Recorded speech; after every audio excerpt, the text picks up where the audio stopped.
Good afternoon, everyone. I'm Ramel Mustafa, Professor and Director of the Lawrence National Center for Policy and Management at Ivy Business School.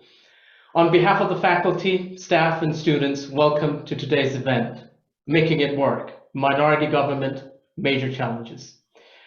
Earlier this fall, Canadians watched our political leaders travel the country, present ideas, and pledge action.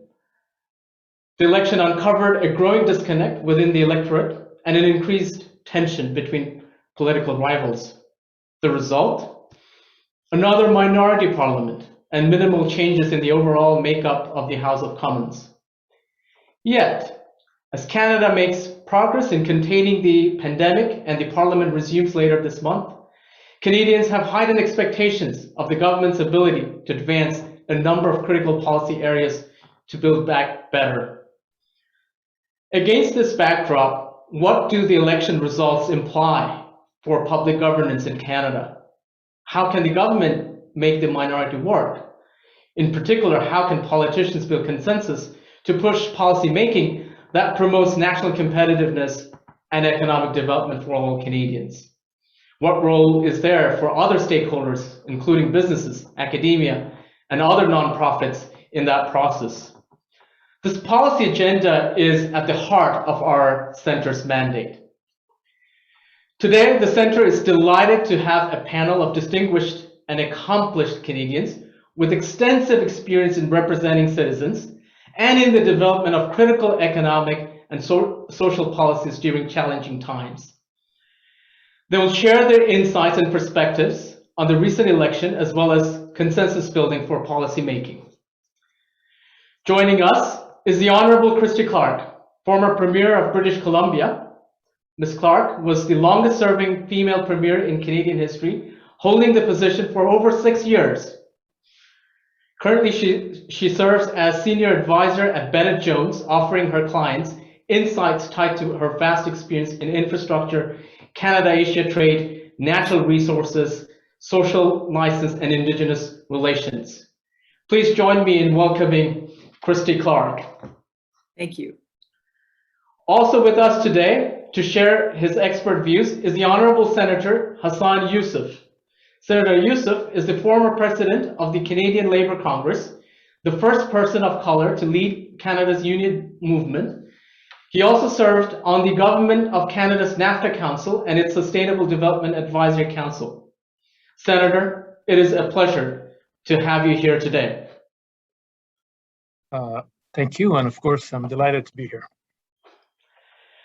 Next, we welcome the Honourable James Moore, who held several roles in Prime Minister Harper's cabinet, including Canada's Minister of Industry, Minister of Canadian Heritage and Official Languages, and Secretary of State for the Asia-Pacific Gateway. He served his community as a federal member of Parliament for 15 years. He's now a senior advisor at Dentons, Canada. James Moore, it's great to have you here today. Pleasure's mine. Looking forward to it. Terrific. Finally, joining us to steer the conversation and share his own views is Lawrence National Center fellow Paul Wells. Paul is a senior writer at Maclean's magazine, an award-winning author, has covered 9 Canadian federal elections. I think I got this one right. My goodness, yes, it's up to 9. For a change, right? 4 prime ministers and is alumnus of Western University. Paul Wells, thank you for joining the panel and moderating the session. Thanks very much, Ramel, and thanks to the already quite sizable crowd of people who are joining us today. It's a real pleasure to gather this distinguished panel to discuss essentially the fallout from a strange and divisive election and the challenges that would face any federal government, and to speculate about the ways in which this government and its allies, stakeholders, opponents are going to deal with the post-election reality.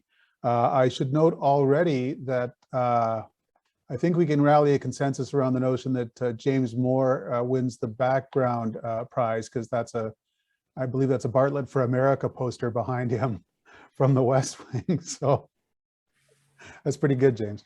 From the set. That's not fair. I'm in my son's college apartment. I couldn't compete.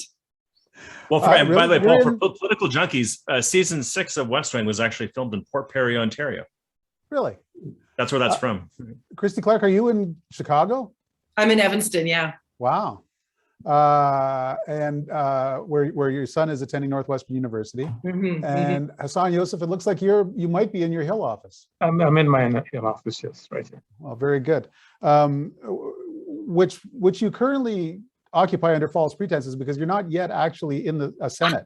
So, well, I'm not sure. I think once you're appointed, you're officially, functioning as a Senate until you're sworn in. So, but then maybe on the 22nd, this will happen. okay. Thanks everyone for joining us. I could hardly have asked for a more experienced and diverse and engaged panel to discuss what just happened. So let's get into it. What just happened? Let me begin. Let's go around the circle. And I want to ask, in general, what you think the recent election accomplished, what it changed, and I'll ask you to kick the tires on the proposition that it didn't change much because Parliament is returning with almost exactly the same number of seats for each party as before the election. Christy Clark, has anything been settled by this election? Well, I think the outcome of the election, the big change is that we all know that Justin Trudeau is no longer is in his final years as Prime Minister, because I mean, he called an election, didn't need to, government was stable, middle of a pandemic, in the hopes that he would get a majority, arguing that he needed a majority. And, I think there was probably some discussion in caucus about whether that was wise, at least after the fact. People claim that they were asking that question. He called it, got almost exactly the same result. I mean, ultimately, I think most of us who've been in politics would say he failed at that. I think, if that had happened to, most people, we would have said, it would have been a moment for, sort of looking hard into our hearts and saying, gosh, why didn't we succeed? And I think for him now, he's going to be thinking about when he's going to be leaving. And certainly members of his cabinet are thinking about when he's going to be leaving. So really the only change in the result, I would argue, is that now there's blood in the water. Trudeau is fatally wounded inside his own party. And he's going to be dealing with a caucus and a cabinet that is a lot less easy to boss around because they're going to start trying to differentiate themselves from him in anticipation of a leadership race. Now, the other thing, though, that has changed is, as my friend and colleague John Baird often says, be careful of a politician in search of a legacy because it gets very, very expensive. And I think that's what we should be watching for is what's Justin's legacy going to be? I suspect he's going to probably go after the climate change file pretty hard. I don't think it's going to be focused on economic growth, which is what I would argue it probably should be at this point. But I think we're going to end up with a very expensive throne speech, a very expensive set of promises for spending. And I think we're going to end up with a long focus on climate change that, if it's done in a rush, is going to come at a huge impact to our economy overall. Okay, James Moore, what do you make of that read of the situation from the former? I agree with all of that. It's also increasingly challenging for Justin Trudeau with a diminished mandate and frankly, a diminished personal reputation and sense of momentum to actually deliver anything. You will remember, we all remember, of course, Prime Minister Chrétien. I often remind people of this. November 27th of 2000, Jean Chrétien wins his third and final majority government, brushes Paul Martin back from the plate and puts him into a bit of a turtle for a couple of years until he comes back in 03, 04. The Conservative movement is split into three pieces, the DRC, the PCs, and the Canadian Alliance. He had an open field with a majority to do anything he wanted for 2 to 3 years and then hand the reins over to whatever happens next. And then 9/11 happened. And now we're talking about CATSA, 9/11, we're talking about Afghanistan, anti-terrorism legislation, all the rest. So Justin Trudeau, is in this dynamic where he may try to negotiate something with Jagmeet Singh, which will be as valuable as the paper it's written on. But the reality is his ability to actually deliver something substantive in terms of a legacy piece will be confronted not just by the arithmetic of Parliament, but by external factors that are beyond his reach. Second, if he actually wants an impactful substantive legacy pieces, as Premier Clark just described, climate change might be one, but that's frankly, ideological, high level, longer term. If you want something that people are really going to sink their teeth into and say, Justin Trudeau delivered me this, his father delivered an Official Languages Act that was clear and concise and had an impact now. He delivered, the Charter of Rights and Freedoms in the Constitution that had a clear impact that people could understand now. Climate change is a much larger moving target with so many geopolitical pieces that it's not going to be obvious that it's a Justin Trudeau legacy, because others will build on whatever happens in the immediate future. So I would think that if he actually wants a legacy piece, something for which he could probably get some parliamentary consensus would be to actually go down the road towards a guaranteed annual income. I mean, that would be a large, progressive, center-left tectonic piece that, as Christy said, would have huge cost implications. But that would be something that would be incredibly valuable as a real achievement that would have an immediate impact, and people can say, Justin Trudeau did something that I will remember. Hassan, Yussuff, you're coming to an Ottawa in which the Senate plays a particular role. It's almost less a part of the integrated parliamentary debate than it's ever been. It's increasingly interesting as a debating society, as a sort of a never-ending learned's conference, but the Liberal whip has no purchase on your decisions. I'm wondering what you make of this. I mean, but you've got a long experience in politics. Let's not kid ourselves. What do you make of this Ottawa that you're arriving in? Well, one, I think it is true that the election didn't really change very much for Canadians. We basically end up with the same standing before the election happened. I also think there's another point that I don't think Canadians want another election anytime soon. So the Prime Minister essentially got 2 years under his belt to try to figure out what his agenda is going to be. And there are some very obvious issues that are staring us in the face as we're talking. I mean, COP is still happening. It's got another week to conclude. And more importantly, I think Canadians are seized with this particular moment that they want to see something happen on climate change. I do agree with James. It's a long-term agenda. Of course, given the time frame and the targets that governments are setting, 2030, 2050, that's a long way away. But I think essentially some of the underpinning of getting there can be arrived at, because I think there's a general consensus in Parliament among the different political parties that we need to do something more on climate change going forward. Of course, on all the bigger issues, I think the government can and will probably conclude a childcare agreement with Ontario, which will pretty well make sure that childcare is going to be something of the future. It's not just something we're talking about. I mean, the only outstanding place will be Alberta, but I think eventually that will figure itself out. But I think Ontario will conclude the deal with the government. And then they got to start tackling some of the bigger issues as we go forward. Of course, as we're talking, Americans are starting to make lots of noise about Buy America, which have huge implications for the economy and the country. And in addition to that, of course, there's some really household issues that Canadians are struggling with, housing issues, and how do you get into the housing market? Young people are struggling with this, and more importantly, of course, how we deal with a changing economy that's happening on an ongoing basis, and how do we adapt to it and make the necessary changes going to help workers, of course, deal with this new economy, of course, as we're looking at the challenges in regards to the oil and gas industry, people losing their jobs. How do we help them transition to some future? And more importantly, how do we help the country, I think, move along and create some good jobs in the same context? So I see all of this being in front of us. And I think the Prime Minister, I think he's got 2 years without much disruption, because the opposition is not likely to launch an election anytime soon. I'm going to ask a quick question I want an answer from everyone.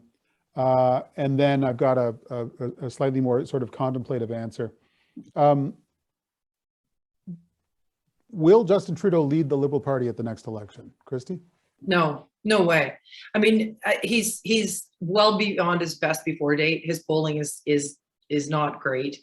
And the thing about the Liberal Party, is they, more than any other party, exist to win. They are not an ideological party. They're a party of people who want to hold power, and do good things with that. I mean, I don't diminish that at all. And so, if he's not a winner anymore, he's not going to get to stick around. And so then the question for federal liberals really is, do you want to carry down this track of a federal liberal party that's really, that's become a Justin Trudeau party, which is kind of a party far to the left of center, or do you want to go to something that's a little more moderate, middle of the road? Is it time to kind of come back to being a party that cares not just about the distribution of wealth, but also about the creation of wealth? And so, as I said at the beginning, I think that process has started already in a very quiet way amongst potential contenders, and I think we're going to start seeing more of it publicly in the next year or so. And my expectation is Justin's probably going to step down in about 2 years. And then the new leader, I presume, will probably call another election that Canadians also don't want. James Moore, same question. Same question, same answer. His high water mark was 2015, 39% of the vote. He shed that down to 32. He lost 1.5 million raw votes between 15 and 19. In politics, or, you stay around politics long enough, people tend to disappoint you. And I think the disappointments amongst the Trudeau coalition are piling up. And so I don't think and also, like, we know the math, no prime minister in Canadian history has run and successfully won 4 in a row. Justin Trudeau is keenly aware of all this, which is why he's spending more time trying to rehabilitate his global reputation so he can build up, branch out, move off into the private sector. The fact that he didn't meet with his caucus for a month after the election shows you how much he cares about their views of him in the immediate term. And you will know this, James, because you're the political math guy here. The federal Liberals got less of the popular vote than any party in Canadian history since, I think, Mackenzie King. Yeah. Go ahead, Paul. I love how they're bragging about that. They made the most efficient use of their vote of any party in history. Well, I guess from a political junkie's perspective, that could be an argument. Hassan, Yussuff, would you dissent from this burgeoning majority, or? Well, it's one thing I don't like to predict of what the future looks like. Of course, depends on when the election is called. Is it 2 years out? Is it more than that? I mean, I think if it's 2 years out, I think I would agree with the general consensus. The prime minister might not be leading his party into the next election, but if it's sooner, I don't think they've got a choice, because at this point in time, he will be there. The reality, of course, depends on how this parliament functions once it gets past the throne speech. I think it will be an interesting challenge for us to watch. Okay, I'll stay with you, Hassan, Yussuff, on the question of a throne speech. If you were advising this government, what would you say they should try to accomplish with the throne speech? Well, I think right now, I think there is a real desire on the country's part, but also I think there's a general consensus that climate is something we can all agree on. We may differ on the degree, on the implementation of certain regulations on certain sector, but I think overall, I think there's agreement. Certainly the NDP, the Bloc, and even the Conservative, I think there's some general agreement. I think for the Conservative Party, it would be a good thing for them to try to put as much as climate behind them. So the next election, of course, they can focus on other issues that will hopefully not tie them into knots. But of course, the bigger question, of course, we still have a reconciliation issue that we're still in front of us. We're struggling with whether or not First Nation can have clean drinking water. Of course, we still got court cases going on. We're not sure if the government's going to be back in the court appealing this decision rather than trying to find a solution to it. And of course, there are some really bigger issues. The housing issue, I think, is not going to go away anytime sooner. And of course, in all of this at the same time, we're seeing, of course, growth of inflation. And of course, Canadians get worried if that's going to be something that manifests itself in a way that forced Parliament to have a bigger debate, how we're going to tackle that issue, recognizing, of course, the economy has come back significantly from the height of the pandemic. But the reality is we can continue to have job growth. They're going to create good jobs as we continue to see some jobs in certain sectors going to keep disappearing. So I think there's some real challenges for the government to try to build a consensus. But I think for 2/3 of this, I think Parliament is on side to figure out how they can do this. They may differ on the approach, but I don't think there's much difference in Parliament right now on the bigger issue.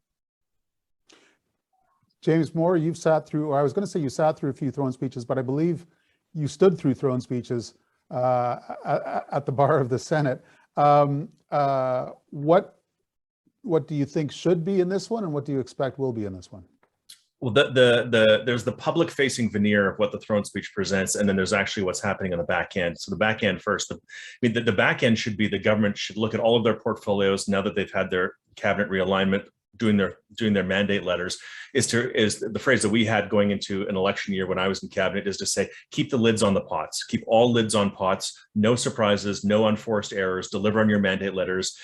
Where you don't have an answer to a problem, set up a process that's credible and thoughtful that'll get us through the next 12 to 36 months as the Prime Minister thinks about his exit strategy going forward. So lids on pots. On the proactive deliverable stuff, it'll be isolated to one or two issues that Justin Trudeau wants to have as a legacy piece, and he will decide what that is. Maybe it's climate change, guaranteed income, whatever, but all those resources proactively should be on those things. And then the public facing veneer will very much be about reconciliation, getting together and all that. And what I would suggest, and I suspect the language will be something along the lines of, we went to Canadians sent a message, they delivered us this parliament, we recognize what Canadians have chosen electorally, we recognize our relative strength within that government and where we are, where we should be. And sorry, my phone is ringing here. And we recognize that. So what we will do is we will move forward on those issues where we believe that we have we have adequate consensus to get an agenda through Parliament and move forward.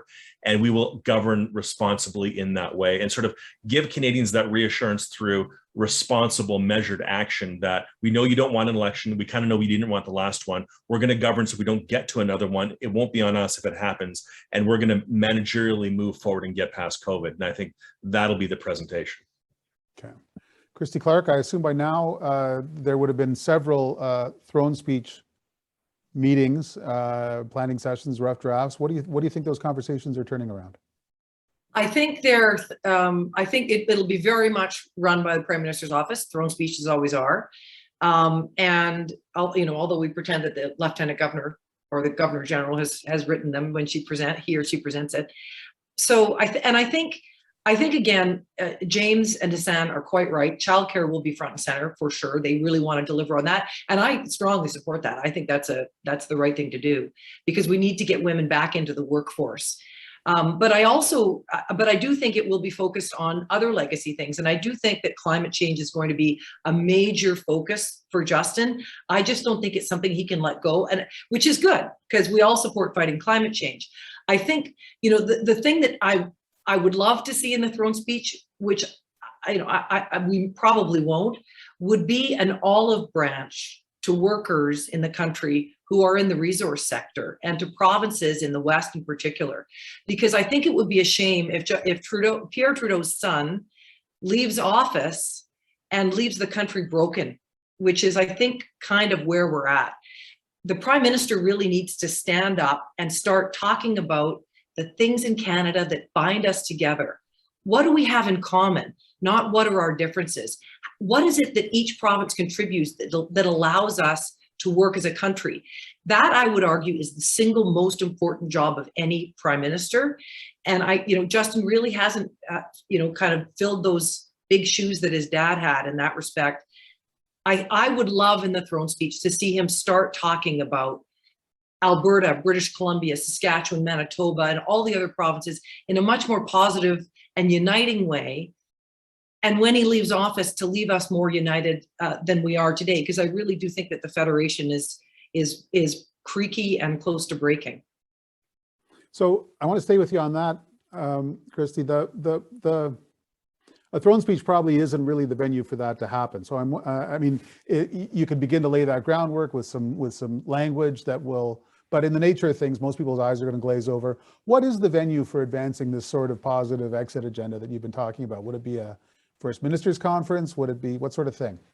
Well, Paul, I think you and I would disagree on that first point. I do think that the throne speech is really where it all begins. The throne speech is kind of the Uber narrative for a government for the year to come. And it really, deputy ministers, everybody across government looks to the throne speech as kind of the source of inspiration. And it's not very detailed. So they'll talk about broadly, we're going to do something about reconciliation. Broadly, we're going to do something about, but really the language matters. And that really sets the tone and the focus for where your government will go. So I think that would be the first thing. I think for sure, First Ministers' conferences, the Prime Minister could take an entirely different approach to that. And I think the Prime Minister could spend some time talking, bringing around under the umbrella of climate change, talking about Canada's contribution to the world through our oil and gas, our ethical, clean oil and gas, in displacing coal and dirtier forms of fuel around the world in places like India and China. So there's lots he can do around that. There's lots of venues. He could be doing it internationally. He could be doing it through trade agreements when he meets with people like Prime Minister Modi. He could do it at First Ministers' conferences. And I would argue he could start in the throne speech and carry it on in the budget. I want to move on to a second big sort of chapter of this discussion. There's three segments that we had anticipated having for this discussion. And this is the one where I ask essentially, what are the odds for long-term strategic thinking, structural change, major initiatives that last over time in this context of a minority parliament, to some extent a lame duck prime minister, in the aftermath of a divisive election? You've all had to pilot major change in a turbulent time, whether it was the fiscal crisis of 2008, 2009, the election of Donald Trump, terrorist threats, things like that. How does a government reconcile the day's headlines with the goal on the horizon? Hassan, Yussuff, start with you. Well, I think, I want to pick up on something that was said earlier by Christy. I think there's a lot of goodwill in the country. We're coming out of one of the biggest crises in our lifetime, a pandemic that nobody could ever have predicted. When you look at, when this pandemic started and where we're at today, the level of vaccination, we've got some distance to go. I think we're closer to that end game than we've ever been for a country that's not producing the vaccination, how we've been able to secure it and get it to Canadians. And for that matter, working with the premiers across this country to deliver and hold this country together economically and politically without creating any major division. Granted, there are some tensions in the country. And by the way, no matter who was prime minister in this country, there's always been some tensions in the region. The bigger question, how do you unite the country in recognizing that these things are going to be challenging? We're at a period, I think, in the history of this country in regards to specifically climate change, that some of the choices we're going to have to make are not going to be easy. Of course, we're going to have stricter regulation on the heavy emitters in terms of, on the natural resource sectors of this country, oil and gas. And similarly, of course, a transition that is going to propelling us forward, but at the same time create jobs. I do believe that there is a moment here when the country has to come together, because for the greater good, the changes that are coming for us as a country, we don't have a choice. We can face them together and build a stronger and even better country, or we can continue to pretend that somehow we're not going to do this together, whether you're in Alberta, whether in Ontario. Ontario is going to go through dramatic changes if it doesn't get investment with the new auto industry it wants to build. And Alberta, of course, same time, is also going to have to recognize that, yes, there are going to be restrictions on the amount of pollution they're putting into the atmosphere. But in the same time, and adapting to that is also going to build a resilient economy that's going to propel it for 50 to 60 years down the road, when oil and gas is not as reliable, of course, sector for its resources and its wealth. But in doing that, of course, we all going to have to compromise the how do we sacrifice to build the greater good of the country while we're trying to move forward, recognizing that climate change is not going to go away. And the one thing we can do very well is how do we innovate and take advantage of this, the skills and the resources, but also the talent in this country that's going to continue to grow. One thing we have, and I'll finish on this one point, there has been a general consensus in Canadians that immigration is one of our blessings. And as much as we are talking here today, as we continue to attract, 400,000 plus immigrants in this country, Canadians are still fairly unified on this question. How do we continue to use that as a way to continue to grow the country, settling newcomers to this country, but also to innovate our country as we move forward for the next century? That was a pretty good roundup on an interesting sort of bunch of issues. I'll ask Christy Clark to follow up. How do you keep your eye on long-term priorities, and what would you suggest some of those priorities should be in the context of life these days just being one damn thing after another? Yeah, life moves fast. I mean, I think that is kind of one of the things that's changed politics really dramatically. It's not just the character of the politicians that are there. It's that we're in this 24/7 news cycle and it never stops. So that really does impact long-term planning. There's no question about that. I do think, though, it is possible to do, in my experience, it's possible to do immediate term planning and long-term planning at the same time. And I think, we haven't seen a lot of that in Ottawa in the last bunch of years. I had always hoped, as the pandemic wore on, that there would be people in the background in Ottawa thinking about, okay, when the pandemic is over, how do we make sure that we come out of it okay, and how do we build opportunities for economic growth and high-paying jobs for Canadians when we get out of it. None of that happened, and I don't think much of that happened. And there are a lot of really smart people in Ottawa who weren't directly doing the healthcare file, who I think could have been focused on it. But what you really need is you need politicians who are interested in long-term planning, and you also need, I would argue, long-term planning is really about creating wealth, not about distributing it. Distributing wealth is really a lot easier than encouraging an economy that creates it. That's what takes long-term planning. And I think, Canada has been missing that vital element for far too long. And so you see foreign direct investment has gone just down to in the tank for these last few years. We're not getting foreign money into the country anymore, which will impact the auto industry as well as the resource sector. We are, our competitiveness with the United States is diminishing very quickly. We have a worker shortage, and at the same time, we're talking about a guaranteed annual income, paying people to stay home.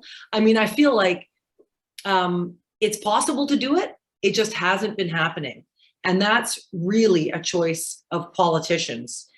I think certainly previous prime ministers, Harper, Chrétien, Mulroney, did a lot better longer-term planning with much better results than this current government has done. So let me pick one aspect of that, which is the idea of attracting foreign investment. The government did open an Invest in Canada hub run by our mutual acquaintance, Ian McKay, who was there to provide concierge service for multinationals that were looking to set up shop in Canada. The idea was that he had one call access to the PMO. Everything was going to be tickety-boo. Mr. McKay has gone off to be our ambassador to Japan. Was that idea of an Invest in Canada office the sort of thing that was needed, and did it succeed? Who are you asking, Paul? You, Christy. Well, I mean, if he's, I don't even know what's going on with it now. I thought Ian was a great choice. He's a smart guy. He's a go-getter. Super. I mean, in this government, you really have to be very closely connected to the prime minister and his group in order to have a voice, and he did have that. But it's not concierge service that's the problem. It's that we are the most over-regulated of all developed economies in the world. And so, it's this regulatory burden, which means if you invest in the country, you will take your millions or billions of dollars and it will sit on the shelf for years and years and years, producing no revenue for you because the regulatory burden is so heavy. It's because our tax rates are high and somewhat unpredictable.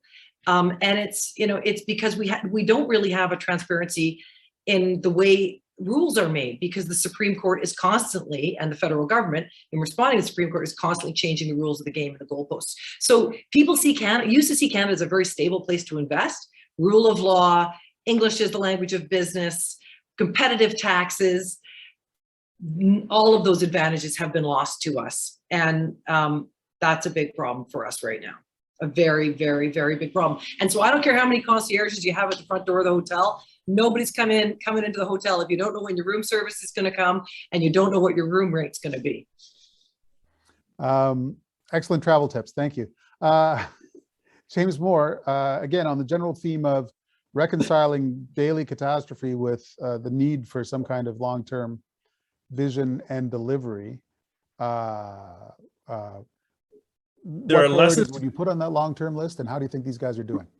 There are lessons, I think, for Justin Trudeau to learn, I think, on this from Brian Mulroney, in both the good and the bad. The good example from Brian Mulroney would be delivering free trade in a way that created so much inertia towards Canada's entrance into the global trading sphere that it created so much momentum that the Liberal Party went from the party that said that Brian Mulroney was erasing the border and effectively creating treasonous act by entering into the FTA with the United States, to the point where now the Liberal Party brags about being members of the CPTPP and the Canada-Europe Free Trade Agreement. So I think that creating that inertia and momentum towards Canada, recognizing that Canada is a global country, we're the only country in the world that's a member of the Francophonie and the Commonwealth and NAFTA and CPTPP and CETA, founder of the UN, all of that. Like, we are truly the most global country in the world in terms of our reach and scope, and it shows in terms of the Prime Minister's agenda. And so I think Brian Mulroney doing that, as Brian Mulroney did, if Justin Trudeau could do something comparable on climate change, because recognizing that the deliverables on climate change are not going to be tangible and obvious for the current generation of voters, I think that would be a success. And at the same time, the negative one of Brian Mulroney is that at the same time Brian Mulroney was doing that, he was pursuing his efforts on constitutional reform. Charlottetown and then Meach failed on both.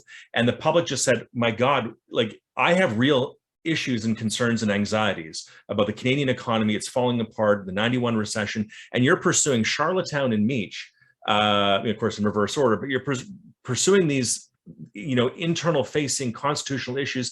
This obsession with Quebec and the Constitution is leaving me behind. And can you please focus on what I care about? Politicians tend to think that elections are about them and their ideas, and voters tend to think that the elections are about them and their needs, and the voters are right. And if you lose track of that, if Justin Trudeau is singularly focused on climate change and his reputational equity in the global sphere, and not addressing the issues, the immediate issues of the cost of living of Canadians, man, his honeymoon is not only going to be over, but he'll be run out of office by his backbenchers who want to get reelected and to have their own legacies moving forward with a Liberal Party that comes after Justin Trudeau. So he better be very careful, not to disagree too much with Senator Yussuff here, but he better be very careful about, because if you ask the average Canadian, somebody who's under the age of 30, and you say, you believe in climate change, right? And they say, yeah. You believe we should do something about climate change and be really forceful and noble about it, right? And they say, yeah.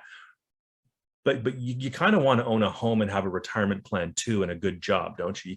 That's kind of more important to you than climate. I mean, the relative things in terms of Canada's impact, most people will go, yeah, I have more anxiety about that. And all the public opinion data, by the way, shows that. This election showed that more than half of Canadians had as their top priority, not COVID, not healthcare, not climate change, but the cost of living. And if Justin Trudeau doesn't recognize that, his government will crash and burn. Mm-hmm. Mm-hmm. As I hoped, Senator Yussuff, you look like you need to rebut that. Not so much to rebut. I do believe, though, that it's not one or the other. I think the reality is any good politician knows that you got to learn to dance and chew gum at the same time. And I think in the context of addressing climate change, it's not like climate change and not anything else. I think it's a combination of both. I think, yes, climate change is going to require some enormous changes that we have to look at going forward in a variety of ways that Canadians are yet to come to terms, despite their obsession saying we think this is an important issue. But at the same time, you have to figure out how we can create and continue to create good jobs that's going to employ people in this country. I don't think the two are inseparable. I also believe that, to a large extent, there's a number of things that we have right in this country. We're still a fairly, educated society. We can do better. We can provide more skills to people to make them able to adapt to the changing nature of work that is happening in front of our eyes. But at the same time, I think we need to recognize, how do we pull the strands together to continue to grow the economy, as we will need to deal with climate change as a major issue? I do believe at the end of the day that, as much as, we like to predict what will happen in this parliament, I think for the most part, I think there are some consensus that Parliament will arrive at that will surprise most of us, I think, on some issues. I think an area where they may differ obviously how you tackle, the inflation that's in front of us and how do you tackle growth, because for the longest time, not just this government, previous government have not done a good job as how we create growth in a way that's obviously going to deliver some wealth to the majority of Canadians in this country. And I think this is an issue in front of us that we're going to have to focus in a very significant way. And it's going to take not just the federal government, it's going to take the federal government and the province working together to try and do that. I will say, though, in a point that Christy made, when you look at our tax rate compared to the US, we're competitive to a large extent. And I'm not convinced that regulation is what preventing major investment in this country. I mean, yes, we have regulation, but some may argue that provincial interregulation is far more burdensome than there is at the federal level, if you want to tackle that issue. If I was a company trying to set up a pension plan for my employees in 5 provinces in this country, I have to go through 5 different set of regulations because the province have chosen they're going to have their own versus saying we should have one set of regulations in this country. So there are some burdensome, but it doesn't necessarily exist at the federal level. It exists at the provincial level. How we can break those down and, of course, build a better regime to attract investment, yeah, it's something we should tackle. But I don't think it's simply a question that not recognizing we've got some other things going for the country that is, I think, is very positive in my view. James Moore, you had high hopes for improving Canada's internal market when you were industry minister. How did that go? I've actually, well, it's not a faux naive question. I've never asked you. Yeah, in some ways it went well, but frankly, it does hit a roadblock because provinces have to concede to a national jurisdiction, and they have to agree to binding arbitration that they will lose from time to time. And that's a hell of a thing to ask, frankly, for some of our smaller provinces. That's a hell of a thing to ask for the province of Quebec. So, progress is being made, but they're not even, field goals. We're not scoring touchdowns. We're not scoring field goals. We're barely getting, 3-yard gains per play here. So it's a constant project. And by the way, it's not a small number. It's at the worst point of our economic downturn, the benefits of internal free trade is 2x what the loss was because of COVID-19. So, when Premier Clark talks about red tape and overregulated economy, it's as much the provinces as it is the federal government. And also, by the way, I think Senator Yussuff's point at the very beginning, it's also like we sort of talk about regulation as a broad umbrella term. A big part of that, of course, is Indigenous reconciliation as well. These things are very much tied together. Yeah, and Paul, I will add, when we as provinces used to come together and talk about this all the time, me and Brad Wall in particular, and I remember we went to one premier's conference, and British Columbia, what we did is we dropped every single trade barrier we had, I think, except for one, which was procurement for government contracts or something like that. But everything else, wine, everything, free trade. The new NDP government's bringing lots of those back in BC, but we proved the case that if you drop the trade barriers in your province, and remember, we were already part of a 3-province free trade zone in Alberta, British Columbia, and Saskatchewan, your economy doesn't suffer. Our economy continued to grow. We were the fastest growing economy in the country, and we had the most competitive tax rates in the country. We attracted investment. The economy was creating all kinds of wealth, and opening up our borders to other provinces wasn't a problem. So I agree with Hassan and James absolutely that interprovincial free trade is a problem. How you solve it is tricky, no doubt about that. But I don't think we can also at the same time say that the federal government's regulations, especially around infrastructure, resource development, are not the biggest drag on the Canadian economy today, because that's what's killed foreign investment in Canada. And in a little economy with 40 million people and not a huge consumer economy that can kind of self-generate, we need foreign investment desperately in Canada if we want to create jobs. And that federal, under Prime Minister Harper's government, we had harmonized regulation, and we were working toward more and more of it between the provinces for approvals. That's all been changed, and we've really regressed. And I think we've really seen the results of that in resource sector and infrastructure jobs in Canada. And those are the high paying union sector jobs that we all want. Again, and sticking with you, Christy Clark, to attract international investment for infrastructure, the federal government built a Canada Infrastructure Bank. which said, in effect, to large institutional investors, look, we're going to put $25 billion over here, and if you have a good idea, you can have like a large amount of that money to help build to address Canadian needs, and incidentally to pocket some of the advantage over the long term and make a buck. What did you think of the infrastructure bank as an idea, and how do you think it's done as in the execution? I loved it as an idea. Dominic Barton came up with it, and the federal government acted on it. I was so delighted that they did it. I thought it was a terrific idea, but the flaw in the idea is that they can't really get the money out the door. They've really struggled. It's like their work around these tech clusters that they wanted to do, again, really struggled to get that money out the door.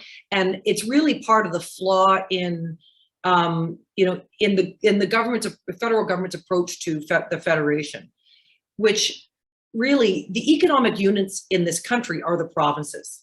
And it's really provincial governments that need to be able to have the latitude to run their unique economy. And there needs to be federal there's federal interaction in that, no doubt about it. But the more federal intrusion there is into provincial jurisdiction, the more federal overreach there is in regulation, the harder it gets for provinces to grow their economies, which is ultimately, in the Canada being the sum of its parts, what creates the tax base to support the whole, every Canadian, particularly the have-not provinces. So I think, that's kind of, there's a fundamental flaw in the idea of doing this federally, and that's one of the reasons it makes it hard to get out the door. But I do love the idea that the federal government, or that different levels of government, would decide to put aside money to support infrastructure across the country, because infrastructure is not just money spent and gone. It's money that's in the ground, bridges, roads, ports, things that keep the economy going and connect us from coast to coast so that we can continue to make a living. Okay. And one other aspect that's come up in a lot of these discussions is federal-provincial relations. James Moore, you and I have both seen prime ministers come and go. Every new prime minister insists that they're going to herald a great new era of federal-provincial cooperation. And then they discover that they hate the premiers. But this one has a wrinkle, which is that they have hosted 30 and more conference calls with the premiers over the course of the pandemic and the lockdown. If a conference call, if a Zoom call counts as a conference, that's more federal provincial conferences than the last 4 prime ministers put together. Do you buy that argument? Do you think that Justin Trudeau has a good story to tell on federalism? And how would he or some hypothetical future prime minister do better?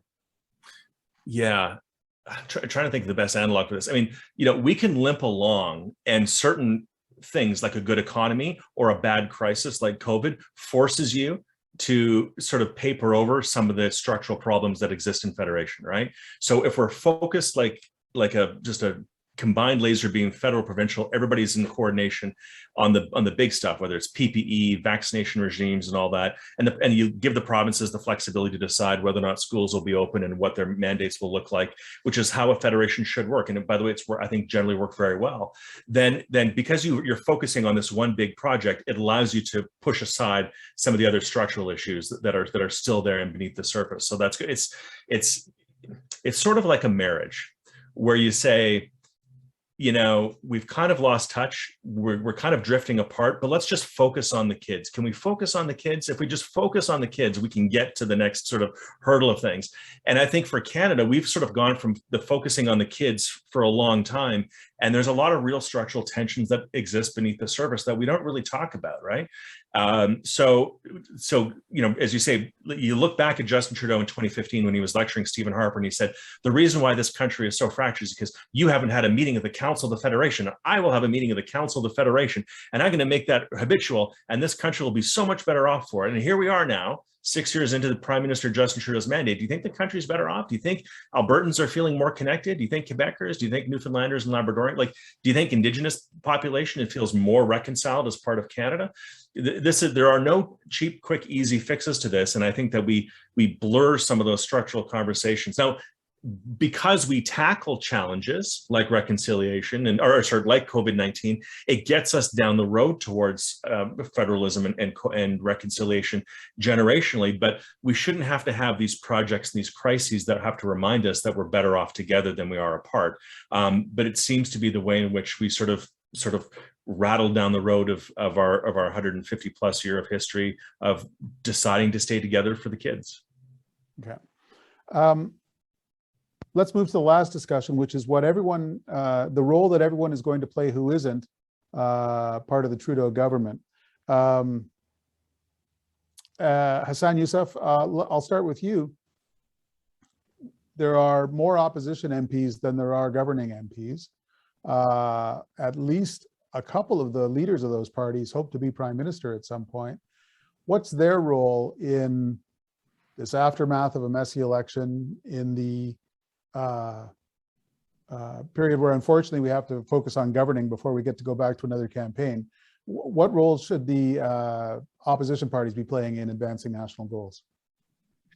Well, I think they should remind themselves what Canadians just told them in the last election, you know, like, thank you very much, but I like you guys the way you are right now. So figure out how to behave and act in the best interest of the country. I think, you know, as much as there was a debate, as we would like to refer in regard to the election, I don't think, you know, there was major differences. I mean, obviously the things that ultimately help the government is vaccine mandates, and of course, and what is the regulations on guns. I mean, I think for the most part, Canadians kind of like what they saw and said, listen, let's keep going there. So, I mean, I think the opposition, one, have to concede with the fact that Canadians don't want an election anytime soon. And in the meantime, of course, what they want to do is to see the country move forward. And in moving forward, there's a myriad of things I think we have to tackle going forward. And I think there will be cooperation. I think there will be moments where there will be some differences, but I think that the government only need one dance partner. And, you know, whether it's the NDP one day or the Bloc one day, or for that matter, the Conservatives the next day, they're going to find a dance partner for the next 2 years that to get some things done for the greater good of the country. But I do believe that the opposition, as much as they have to demonstrate to Canadians that they are the opposition, I do believe that we will find some consensus on some important issues that will help shape the country for the next 2 years without having to worry that we're going to end up in an election. Okay. James, on that question of what the role of the opposition parties is, as a Conservative, I have to ask you the kind of equivalent of these hypothetical questions about what's going to happen to Justin Trudeau. First of all, do you think Erin O'Toole is secure as the leader? And secondly, do you think the Conservative Party is secure as a national party in the medium term? Can we extend this for another hour or seminar? I mean, you know, this was actually the first election in the history of the Conservative Party of Canada, created by Peter MacKay and Stephen Harper. Discussions began in 2002, of course, 2003, 2004. This is the first time the Conservative Party had a challenge from the right in the PPC, and it was not insignificant. It's insignificant in terms of the media narrative and seats in Parliament, but it's not insignificant in terms of the drift that's happened with the Conservative movement, right? Like Erin O'Toole, his leadership was more secure, I would say, 4 weeks ago than it is today. The Reform Act is not an insignificant thing. I mean, and it seems inside Ottawa, but look, Erin O'Toole is the only leader in Parliament where the caucus can fire him, and he can't push out members of his caucus for speaking incoherently or irresponsibly about public policy on things like vaccines. Justin Trudeau can fire members of his caucus, and his caucus can't fire him. So Erin is very much sort of in a follower position as opposed to a leading position in terms of the management of his caucus. That is not a good spot to be in when you consider the fragmentation of the Conservative Party. You know, his obligation, yes, is in terms of public policy and putting forward an alternative. I think the party will fall apart if it gets into an obsession about re-prosecuting the failures of the 2021 campaign as a proxy for what's going to happen in 23 and 24.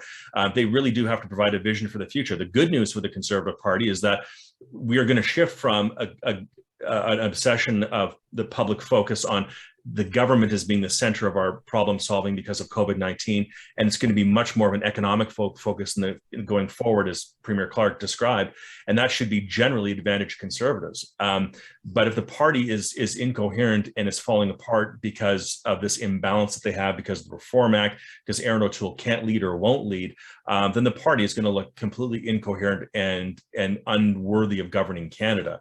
You know, you don't hire somebody to be a personal trainer who looks like hell. You don't hire somebody to take care of your hair whose hair looks like hell.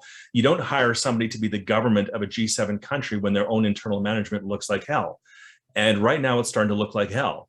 And so until they get their own house in order, and it strikes me that they are glossing over a lot of the internal divides right now because Justin Trudeau didn't get a majority and they're sort of hanging to that fig leaf. I think the party has a lot of internal reckoning to do, and I think things are going to get stormier in the next 6 months than they are going to become calmer. One more question to you, James, and then I suspect Christy Clark's going to want to take that question too about the Conservative Party. But you said that Aaron O'Toole was in better shape 4 weeks ago than he is now. Is it only the invocation of the Reform Act, which takes a hammer away from him and puts it in the hands of his caucus, or is it his day-to-day management of post-election events that have put him in a more fragile position? A bit of column A, a bit of column B, and also column C, right? Which is, I think, well, those things have led to, for example, I mean, you're talking like super immediate term consequence. He hasn't named his shadow cabinet yet. I remember when Stephen Harper, after we lost in 2004, but before we won in 2006, Stephen Harper came back to caucus after he lost and he said, look, but we have to act, and you have to allow me to actually lead. I will not stay on as leader unless I can actually lead. So we are going to have a shadow cabinet that will actually function like an actual cabinet. So we are going to have critics. So for example, with COVID-19, we are going to have a health critic. And if you have a problem with the government's approach to COVID-19 and the health aspects of it, we have the health critic who is the spokesman for that. Just as if we were in government, the health minister would speak to this. And if you don't like our approach as a party, you speak to the critic and the critic speaks to the public. But we have lines of responsibility and lines of accountability within our party, because that's how we will govern when we get that privilege and that opportunity. He hasn't named his shadow cabinet yet, 2 weeks after Justin Trudeau named his own cabinet. And he's had a month to think about this. Why? Because he doesn't know and won't even ask whether or not his backbenchers have been vaccinated. So that kind of incapacity, because of the Reform Act, because he's scared of his caucus, he can't create a shadow cabinet, you can't create that public-facing order, which means the public just says, I am not interested in even thinking about you guys governing until you get your shit together. And we are that far away. I mean, you know, I've flipped into 4-letter words because of my frustration of watching all this, but there we are, and so that's why. So 3 weeks ago, I was more comforted by things than what I see this week, because the party is so disorganized, because the backbenchers won't tell him if they're vaccinated because they've got the Reform Act, and so he doesn't know if they're vaccinated, can't name a shadow cabinet, can't get the order, and he can't stand in front of Canadians and tell the public what the Conservative Party's position is on anything. So it's not good. Christy Clark, what do you make of this diagnosis of the Conservative Party? Surely it can't be that bad. Well, I can't do a better diagnosis than Dr. Moore here. He's a lifelong conservative. The tragedy for me, and I think for a lot of Canadians, for the last few years in particular, has been that there has been no party. The parties seem to have been abandoning the center. And so the Conservatives have kind of moved to the right. The Liberals have moved way far to the left. And there's the center, which used to be where most of us used to sit in politics, has sort of disappeared. And so for me, that it's kind of an outsider's view, where I just wish the Conservative Party will get the right message from this election, because I think there are two interpretations of the outcome. One is that they need to move farther to the right in order to occupy the space that Maxime Bernier took up and ate a bunch of their vote. The other is to say there is no party in the center anymore. So maybe if the Conservatives were the party that moved to the center, they might have more political opportunity there. Now, having said that, Justin Trudeau is going to be gone in 2 years. So that is the Liberal Party's opportunity to move back to the center as well. But sure, I would just sure like to see a bunch of at least 2 political parties in Canada fighting about some of the issues that we really hold in common, rather than continuing to polarize Canadians around what are kind of hot button issues for the most part, while most of us are just sitting here going, what about jobs? What about wages? What about taxes? What about housing prices? What about my life with my kids? And James is right on about that. That's what I think most Canadians want to think about. And I don't think anybody wants to be fighting all the time. And the polarization that we've seen in the last few years, I think, has been really, really bad for Canadian public policy and for Canada's economic and social health. So my pet theory is that the driver of that polarization is the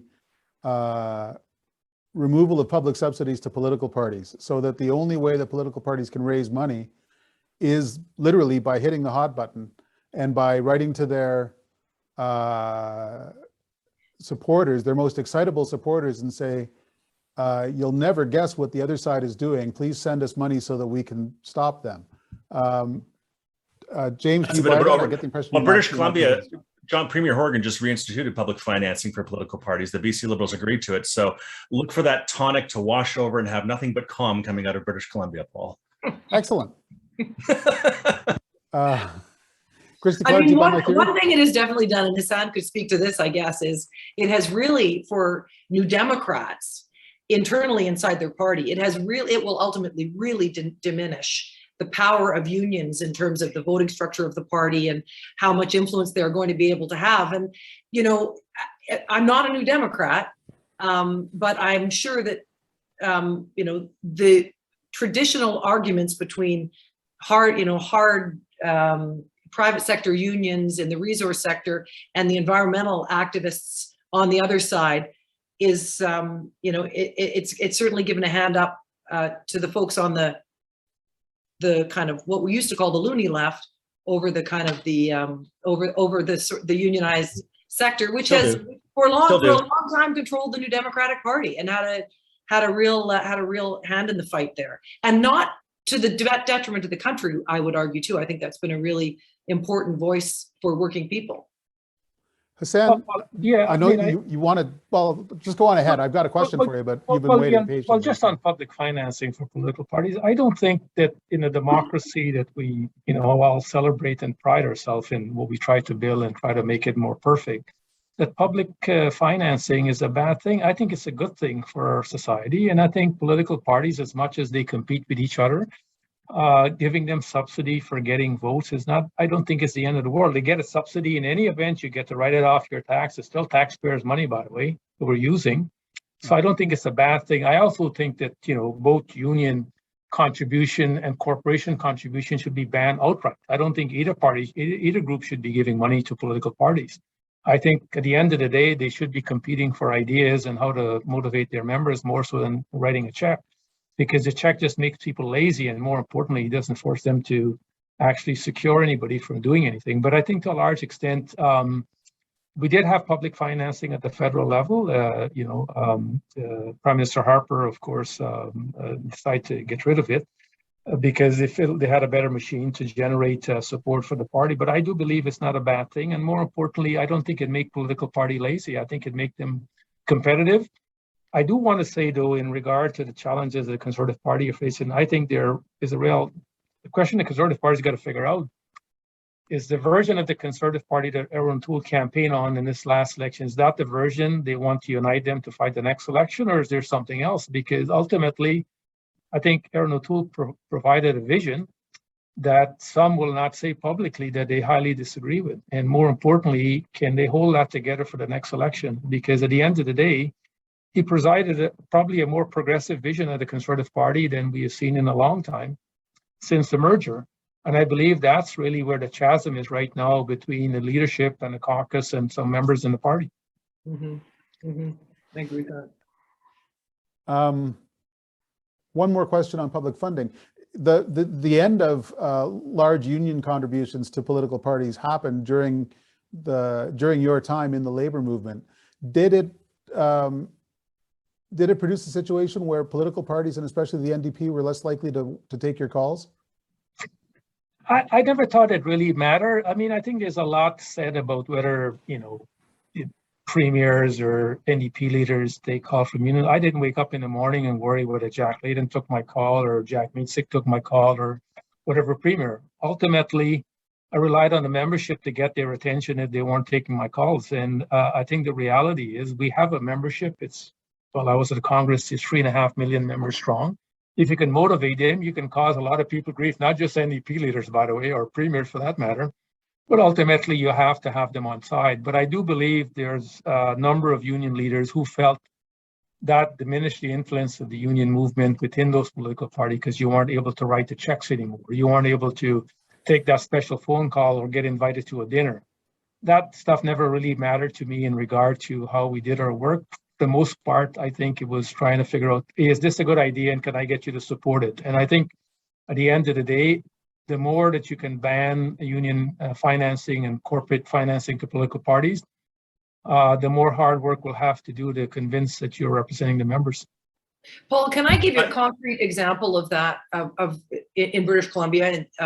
And there's this issue at a place called Fairy Creek where old growth logging is happening under an Indigenous tenure. So this is Indigenous people who are trying to use the resources that are on their traditional territory to create some wealth in their community. Protesters have been crawling all over the place. 1,000 people have been arrested. It's been a real public relations mess for the government, no doubt about it. And about 30%, maybe about 28% of the logging that happens in British Columbia is old growth. And there's lots of different definitions for that. So it's not like these are all 1,000-year-old trees or anything, but it's a large proportion of our forestry industry. The provincial government decided that they were just going to ban old growth logging. 11,000 to 14,000 jobs are at stake. This is from the union. In these unionized high-paid workers were the biggest donors to the NDP in the last election in 2017 when union donations were allowed. They weren't even consulted on this decision before it happened. And so, I mean, there's a very real life, real time example of how the government's allegiances change when their source of money changes. And what I think commentators mostly are ignoring is that when we ban donations, it doesn't mean they're not happening. What's happening is environmental groups in particular have become very, very good at this, but unions to some extent as well, run third-party campaigns under the radar.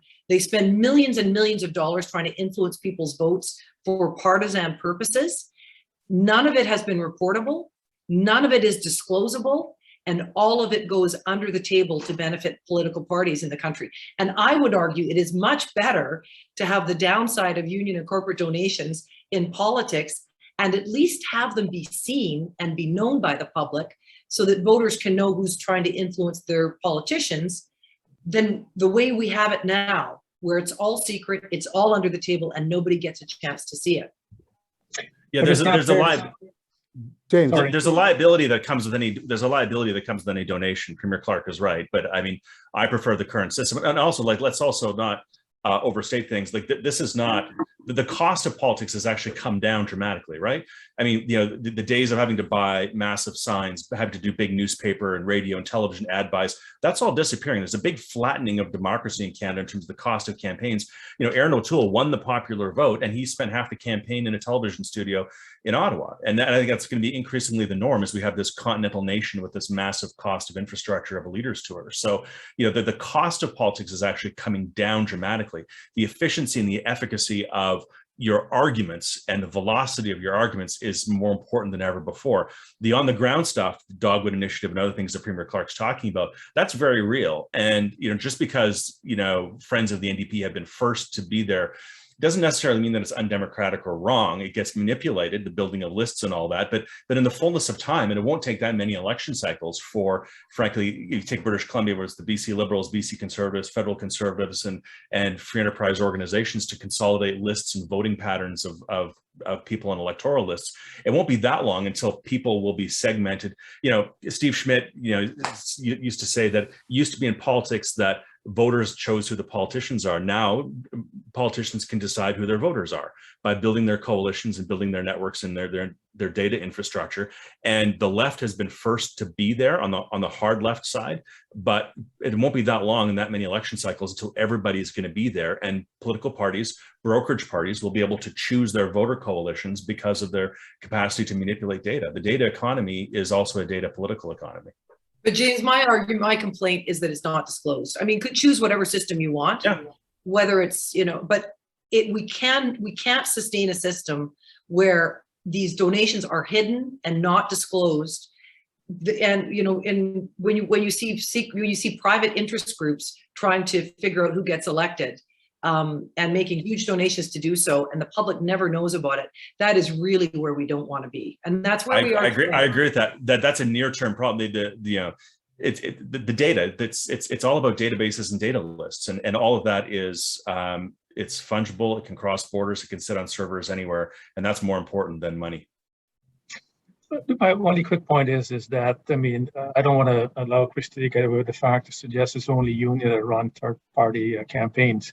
A lot of people run third-party campaigns to try and influence the outcome of issues, either before the election or other times. And the reality is we have a lot of restrictions in almost every province across this country, including the federal level, where this was first, of course, initiated in regard to campaign financing. Ontario, by the way, just extend their restrictions out almost a year before this upcoming provincial election is about to happen. Whether the courts support them or not, we'll see whether it's a reasonable infringement on individual rights and collective rights. But the reality is you also have to act within the law in terms of what people are doing. But third-party advertisement and campaigns is nothing, by the way, new.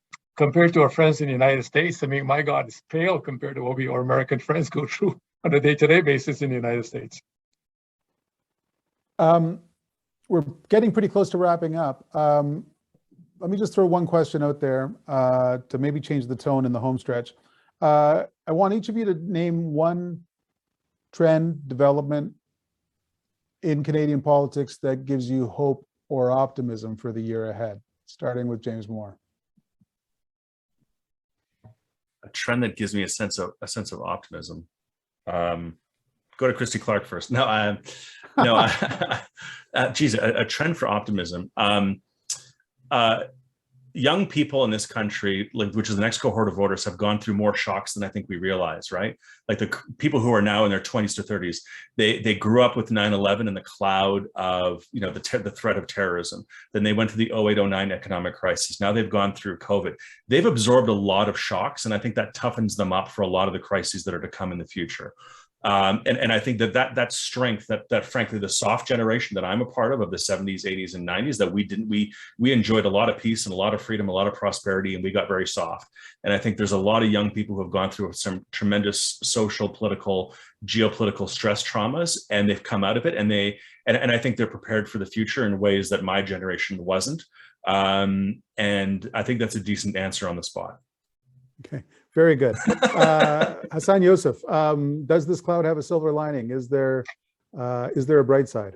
I think there's a bright side. I think women's equality. I think this pandemic certainly has exposed the challenges that women face in this country, and of course, what they had to deal with. And I think there's a general consensus. Maybe we can do childcare. We can do more to ensure that women have greater sense of equality. We're looking at what's going on in the Canadian military, and look like there'll finally be some reform that will make women life, the ones to be in the military, normal. And I think in all other institutions, people say this kind of behavior is simply unacceptable. I'm hoping that becomes a trend, and we'll see some advancement in the next bit to show young people that, if you're a young woman, you can do better as the next cohort who are going to lead this country, but also if you want to get involved in public life.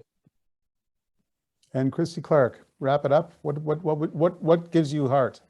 I agree with both James and Hassan on their points for women, and for this idea that Gen Z is going to be a little bit different, a little bit tougher. So the thing that I would say that hasn't been said is I think that the opportunities for Indigenous reconciliation are huge, because I really believe that Indigenous people, I know that Indigenous people want to create their own economies. They want to participate more broadly in the Canadian economy. They want to create wealth. And there are huge opportunities for us as Canadians to support them in creating wealth, mostly through the resource sector, but through other sectors as well. And I just see so much unbridled interest and enthusiasm for economic opportunity in First Nations communities. And, you know, I always say First Nations communities really suffer from different outcomes, not because we don't apologize enough and do enough commissions. It's because they live in poverty. And the answer to poverty is wealth. So I think there are huge opportunities ahead for Indigenous communities to create wealth for themselves, to create futures for themselves, to be fully included in Canada. And I think that once we are able to do that, we will have the biggest building block towards reconciliation that we've ever been able to create. And it could be our generation that does that. Okay. I'm going to stop there. James Moore is right. We could spin this conversation out for another hour. I think we would find plenty to talk about, but we're going to try and leave everyone wanting more. So my thanks to our panelists, Senator Hassan Yussuff, James Moore, former Minister of Industry and Canadian Heritage, and Christy Clark, the former Premier of British Columbia. Thanks very much for joining us this afternoon. Thank you. Thanks, Paul. Thank you. Thank you. Thanks, James. Nice to see you both. On behalf of the Lawrence National Center at the Ivy School at Western University, my name is Paul Wells, and I want to thank everyone who joined us today and everyone on the Lawrence National Center team who helped bring this conversation to you. We'll have more conversations on a bunch of these themes coming up. Thanks for joining us today. Have a good afternoon.